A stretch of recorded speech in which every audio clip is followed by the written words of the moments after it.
Easy Mega Studio. Make Eritrea great again. Like, subscribe and share. كمي تغنو زخبركم تخطتنا زي ميجا ستوديو لايك سبسكرايب تعاور نابلنا فيلد مارشال درون حزناركم تبشلنا متينا لنا متشم فودكا شو تحابيا بالتعمي كعكا إلى تسع كمزلا سحقا زبئي كير تبل كمزلا قطب نغري ولاتي جنرال جارك انون مس جيتا شو كينو يسحقني باچون كمزلو زقمت نغري بفلاي ميدياتا تمحرا تين بعال جيتشو زعالوه نبعلو تعاليو نابلو نجنرال تادس يسالقلو لو انتا يزقبر زلو اب تግራይ زبل زعباتات لنا نحو حاتن تي دي اف استراتيجيكاو لوطታት ወይ ምትዕራት እንታይ እዮም ገይሮም እንታይ ይገብሩሉ እንታይ ክገብሩ ይግባ እንታይ አሎ ዓወታት እንታይ ያገሎ ስጋአታት ዝብል ዛዕባታት ውን አለና ናዓድሮነይ ፍጠን ብቶሎ ንትኹል ንጋድም ዝግረፍ መንጋሎ ሃየት መርዛም ሱያ ቃላት ካሳዕሉ አገጣጥሞ ብሕም ዝበለካ ድማ አብአ አላትሞ ዝጎደለካ ነገር እንተሎ ፋኖ መጽያ ፋኖ ወለሎ ፋኖ በዓልቲ ማርቴሎ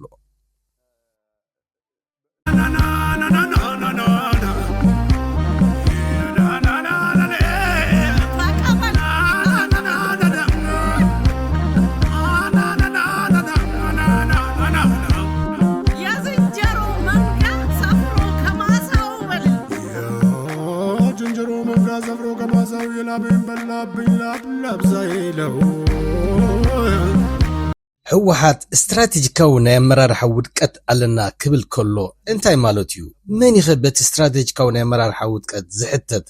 ግድን ስትራቴጂካው ናይ አመራርሓ ውድቀት ክበሃል ከሎ ብዙሓት ኤሊታት ናይ ሚድያ ይኹን ብዙሓት አክቲቪስት ነቲ ናይ ስትራቴጂካው ናይ አመራርሓ ውድቀት ምስ መራሒ ናይቲ ውድብ ወይ ከዓ አዛዝ ሰራዊት ገለ አተኣሲሮም ክሪኡ ወይ ኻትሪ ማለት ከዓ ምስ ዶክተር ደብረጽዮን ምስ ሞንጆሪኖን አተኣሳሲሮም ክሪኦም ዝፍትኑ እንተኾነ ህወሓት ስትራቴጂካው ናይ አመራርሓ ውድቀት አለና ክብል እንከሎ መን እዩ ኣብ ከምዚ ዝኣመሰለ ሓደጋ ዝሸመሞም ወይ መን እዩ ተሓታቲ ናይ ስትራቴጂካው ናይ መርሕነት ውድቀት ኢልካ ብዙሕ ሕቶታት ክለዓል ዝከኣል እዩ ካብ ሱርን ምጅማር ንኣብነት ዝኸውን ናይ ኢህአደግ ናይ ቁልቁለት ጉዕዞ ኣብ ዝብል ብርሃነ ጽጋብ ዝበሃል ናይ ኣባል ማእከላይ ሽማግለን ፈጻሚ ሽማግለን ኣባል ዝነበረ መጽሓፍ ዝጸሓፈ ኣብ ዘባ ናይ ኣኼባታቶም ወይ ከዓ ኣብቲ ወግዕታት ናይ ኣኼባታቶም ብልክዕ መን እንታይ ዱ ተዛሪቡ ካብ ዘስፈሮም ነገራት ደራሲ ምዃኑ መጠን ወይ ከዓ ኣባል ናይቲ ማእከላይ ሽማግለን ፈጻሚ ሽማግለን ከም ዝነበረ መጠን ብርሃነ ጽጋብ ኣብ ነፍሲ ወከፍ ኣኼባታት ናይ ፈጻሚ ሽማግለ ይኹን ናይ ካድረታት ኣኼባ ዝነበረ ህይወት ከም ዘለዎ ኣስፊሩ ሰኒድዎ ይርከብ ሓንቲ ናይ ጌታቸው ኣሰፋ ንምጥቃስ ዝኣክል ንኣብነት ክንተስፊርና እንደ ፈራነው አይደለም ወይ ከዓ ከምቲ ዝፈራሕናዮ አይኮነን ትብል ናይ ሓደ ወተሃደር ጽዋ አልዒሉ በተደጋጋሚ ኣብታ ኣኼባ የጠንቅቅ ከም ዝነበረ ይዝገልጽ ጌታቸው ኣሰፋ ከም ሓላፊ ናይ ጸጥታን ድሕነትን ሃገር መጠን ህዝብን ሃገርን ሒዝና ንጠፍእ ኣለና ንዓና ኣብ ውሽጥና ኣብ ውልቅና ስለ ዘይመጽና ጥራይ አይራዕናን ኣሎ ተሓደጋ አይራዕና ኣሎ ስጋት እናበለ ብትሪ የጠንቅቅ ከም ዝነበረ ኣብቲ መጽሓፍ ሰፊሩሉ كنت حد وتهدر أب حدا عسراي رؤسو تلاقيه أو أبتو قطيمو تشعت وتهدرات وبصوتو تقتيلهم نسو تراي كمود دحينو ناب حلقو مستمرسه اتحلقو كما نيرو توج اسكا جلس اللي يلو مسحاتو كم تزفرحنا عيكونن ويدما اند فرانو ايدلم زبل محرنيا زبل مجرم ملسي كم زحبه ايو ززنتو ጌታቸው አሰፋ በቃ ንሱ በህይወት ስለዝሐነ ጥራይ ከምቲ ዝፈራሕናዮ አይኮነን ዝበላ ንስኹምውን ይብሎም ነቶም ፈጻሚ ሽማግለን አባላት ማእከላይ ሽማግለን ካድረታትን እቲ ሓደጋ ኣብ ውልቅኹም ስለዘይሰዓበ ጥራይ እቲ ኣብ ህዝብን ኣብ ካልእ ናይ ሃገርን ዝወርድ ዘሎ ዝመጽእ ዘሎ ሓደጋ አይራእኩም ዘሎ ክብል ብትሪ ክንቅፎም ተራእዩ ከም ዝነበረ ብርሃነ ጽጋብ ኣብታ የቁልቁለት ጉዞ ገሊጹ ኣሎ እዚ ድማ እቲ ከጌታቸው አሰፋ ከም ሓላፊ ናይ ጸጥታን ድሕነት መሰረት ኣቀዲሙ ሓደጋ የንብብ ከም ዝነበረን ይሕብርን የጠንቅቅን ከም ዝነበረን ከሳዕ ብጽዋታት ኣምሲሉ ዝመጾም ዘላ ሓደጋ ከረድኦም ይፍትን ከም ዝነበረ ዘመልክት እዩ ውጥቀት ማለት እዚ አይራእኩም አላ ይስቆረኩም አሎ ክብል ከሎ ጌታቸው አሰፋ ብተደጋጋሚ የጠንቅ ከም ዝነበረ ድማ እቲ መጽሓፍ ኣስፊርወሉ ውድቀት ስትራቴጂካዊ ኣመራርሓ ማለት ሓደ ካብቲ ዝዓበየ ረቑሒታት ናይ ስትራቴጂካዊ ኣመራርሓ ኣቐዲምካ ሓደጋታት ናይ ምልላይ ዓቕምን ምትንታንን ብቕዓትን እዩ ወይ ድማ ናይ ጸጥታን ድሕነትን ምግምጋምን ኣነ ኣብዛ ናይ ጸጥታን ድሕነትን ጉዳይ ጌታቸው ኣሰፋ ብተደጋጋሚ ይሕብርን የጠንቅቕን ከም ዝነበረ ብዙሕ ምልክታት ከም ዘሎ ኣብዚ መጽሓፍ ንምስክር ኣለና ማለት እዩ እዚ ጠንቅቕ ነይሩ ጥራይ ዘይኮነ ከም በዓል ጀነራል ሳሞራ የውኑስ ጀነራል ሳንቲምን ዝኣመሰሉ ጉሓላሉ ግና ቀንዲ ናይ ህወሓት ስትራቴጂካዊ ውድቀት ተሓተቲ ምዃኖም ከነስምረሉ ይግባእ ጌታቸው ኣሰፋ ንኣብይ ኣሕመድ ካብ ጅምሩ ካብ ስልጣኑ ንኽእለን ጀነራል ሳሞራ ምኽሪ ምስ ሃቦ ሳሞራ ንኽልኽ ውልቃዊ ኢጎነቱ ክብል ሓንጊዱ ቀንዲ ተሓባሪ ናይ ኣብይ ኮይኑ ነዚ ሕጂ ኣብ ልዕሊ ኢትዮጵያ ከቢድ ሳዕቤን ዘውርድ ዘሎ ኣብይ ኣሕመድ ቀንዲ ምኽንያት ዝኾነ ስትራቴጂካዊ ዕንወት ጥራይ ዘይኮነ ንመላእ ኢትዮጵያ ስትራቴጂካዊ ስትረስ ዝፈጠረ ጌታ እዚ ጀነራል ሳሞራ የውኑስ ምዃኑ ክስመረሉ ይግባእ ሳሞራ ወላቲ ድሕሪ ኩሉ ህልቂት ናይ ህዝቢ ትግራይ እውን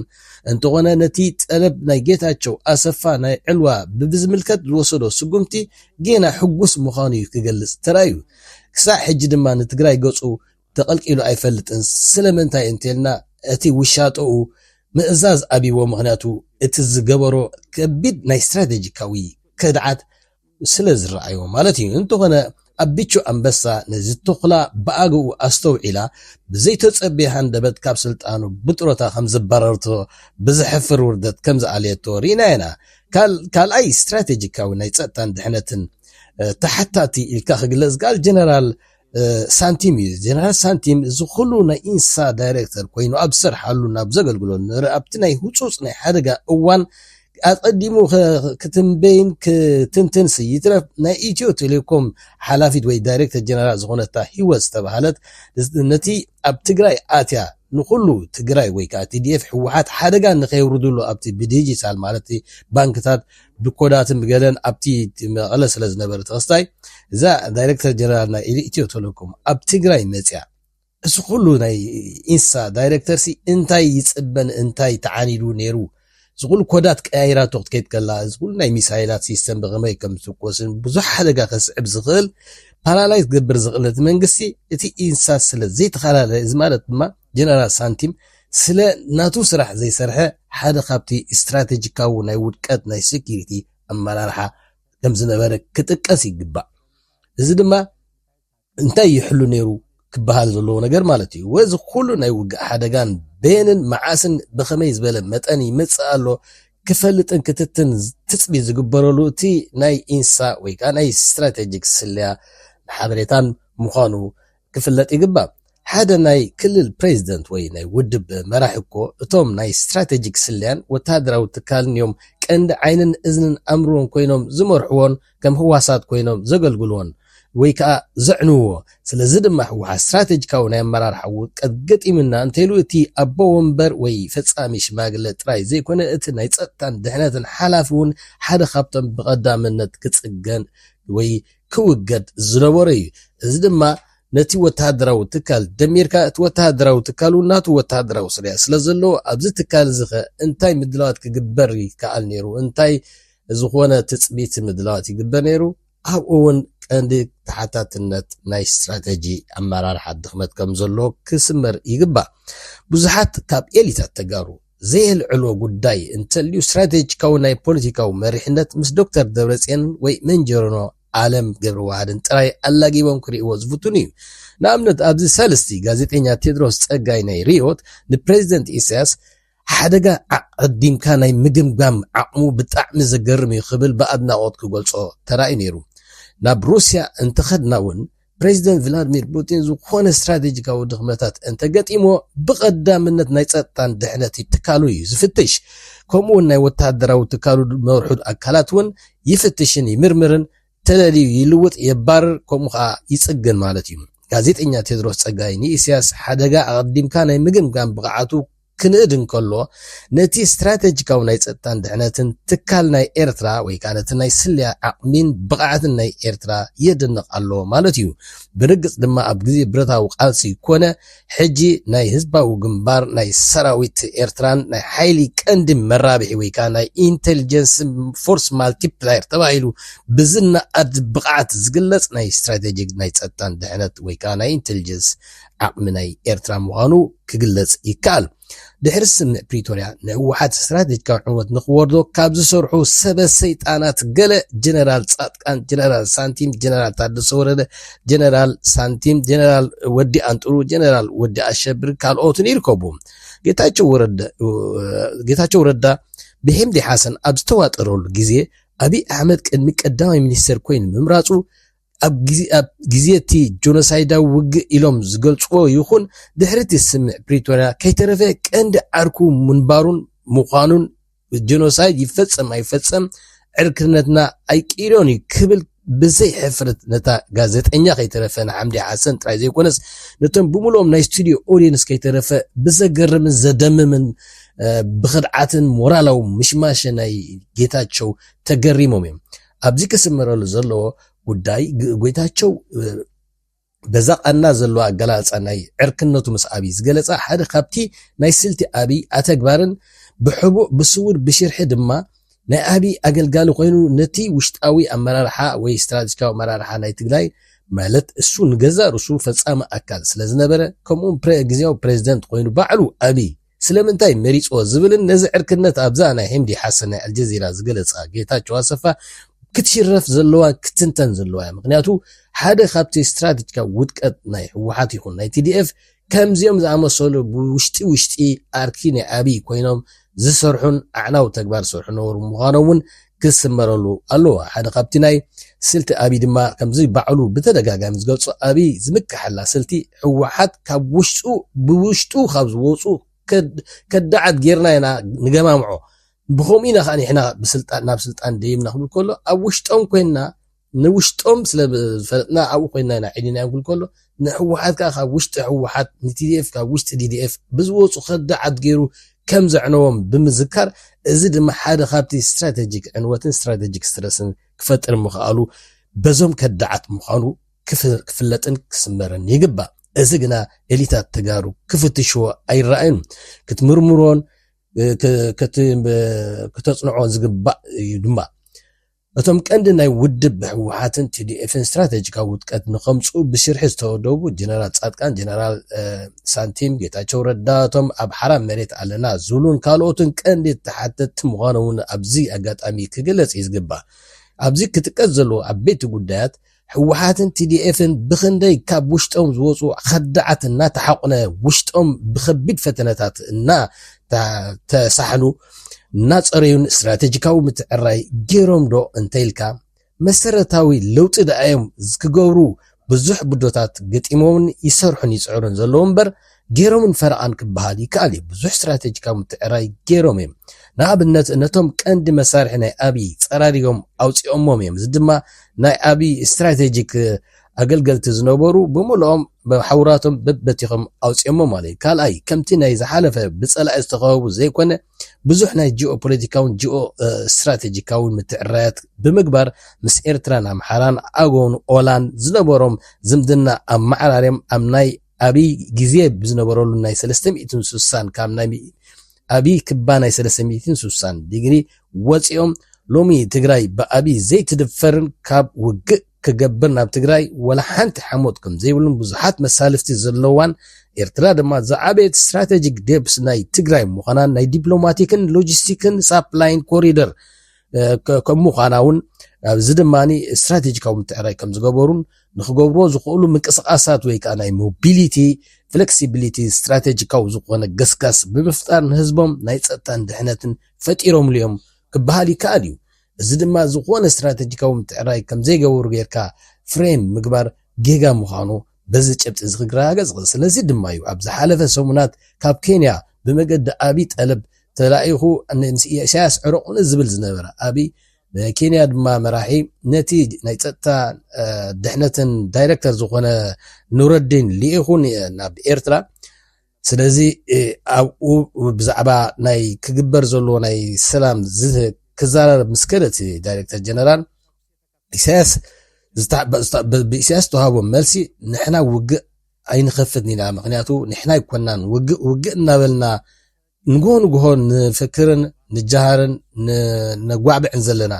እቲ ክወርር ዝብል ዘሎ ስርዓት ብልጽግና እዩ ሕጂ ድማ ንኤርትራ ኣይወግእን ኢሉ ሰላም ይብላሎ ትብል ኣለኻ እንታይ መርትዖን መረጋገጽልና ኣለና ከምዘይ ወግዓና ክብል ኣብ ርእሲ ምምላስ ኢሳያስ ኣብይ እንተ ደኣ ንትግራይ ኣጥቂዑ ኢድና ኣጣሚርና ኣይንዕዘምኒና ኣብ ርእሲ ምባል ኣብ ርእሲኡ ድማ እቲ ናህና ትግራይ እንድሕር ተጠቂዑ ኔክስ ናባና ምዃኑ እቲ ናይ ኢንቬዥን ወራር ኮሪደር ድማ ትግራይ ምዃኑ ስለንፈርጥ እዚ ናይ ትግራይ ቦታ ናዓና ኣካል ናይ ፀጥታ ውድሕነትና ስለዝኾነ ኢድና ጣሚርና ኣይንርኢና ክበሃል ክብል እንከሎ እቲ መልእኽቲ ወተሃደራዊ መልእኽቱ ንጹር እዩ ፖለቲካውን ወተሃደራውን ጽምዶ ዝፈጠሮ ኢሳያስ ትግራይ ናይ ኤርትራ ስትራቴጂክ ባፈር ዞን ስለዝኾነት ንትግራይ ዘጠቅዕ ከም ኣካል ሃገራዊ ፀጥታን ድሕነት ናይ ኤርትራ ዝሪኦ ክብል ከሎ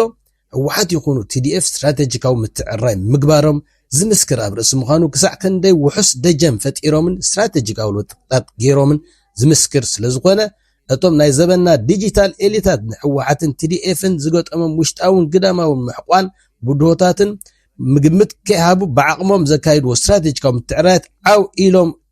ኣብ ሜድያ ስለ ዘይገለጹሎም ከጥቅዕዎምን ናይ ፕሮፓጋንዳ ወፍሪ ገይሮም ከናሽዎም ንዕዘብ ኣለና ዓዊልካ ስለ ዘይተዛረብካ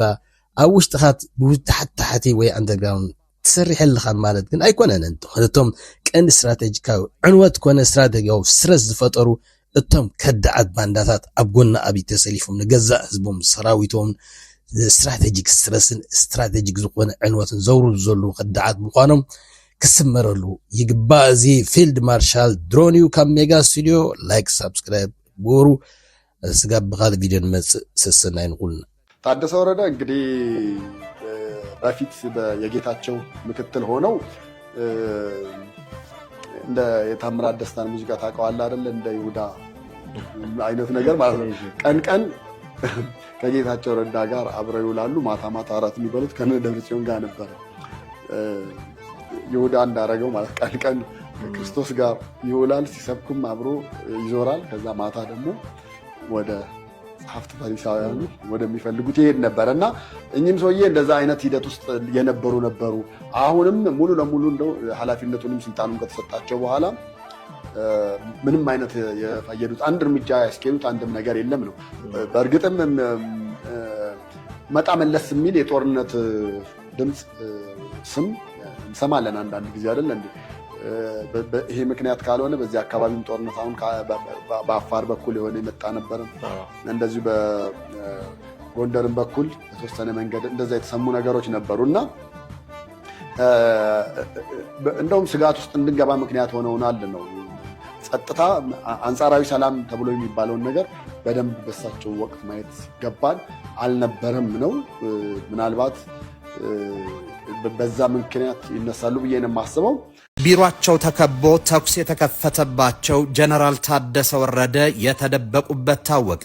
በመጨረሻም ፈንቃዩ ጀነራል ተፈንቅሏል። ጀነራል ታደሰ ጌታቸው ረዳ ላይ ያደረጉት ራሳቸው ላይ ደርሷል። ይህን ተከትሎ ጀነራሉ እንደ ጌታቸው ሁሉ ለጠቅላይ ሚኒስትር አብይ እጅ ሊሰጡ ከ4 ኪሎ ጋር ሊሰለፉ ከጫፍ ደርሷል። ጀነራሉ ባመኗቸው ጋርዶች መፈንቅለ መንግስት ተደርጎባቸዋል። ቢሮአቸው ላይም ተኩስ ተከፍቷል። በትግራይ የተጀመረው መፈንቅለ መንግስትን ተከትሎ የክልሉ ጊዜያዊ መሪ የቀድሞ ሌተናል ጀነራል ታደሰ ወረደ ጽንፈኛ በሚባለውና ከሻቢያ ጋር በጋር ጥምረት የመሰረተው ቡድን አካል እንደሆኑ በሚነገርላቸው በአሜሪካ የቀድሞ አምባሳደር ፍስሐ አስገዶም ቤት እንዲያርፉ መደረጉም ታውቋል። የታደሰ ወረደ ፍስሐ አስገዶም ቤት መቀመጥ በርካቶችን አስገርሟል። መፈንቅለ መንግስት ለማድረግ የሞከሩትን የክልሉ መሪ ቢሮ የተቆጣጠሩት ታጣቂዎች አካል የሆኑ ድምጽ ወያኔ የሚባለውን የሬዲዮ የሬዲዮና ቴሌቪዥን ማሰራጫ መቆጣጠራቸውን ተረጋግጧል። በመቀሌ እየሆነ ያለውን በመከታተል ሪፖርት የሚያደርገው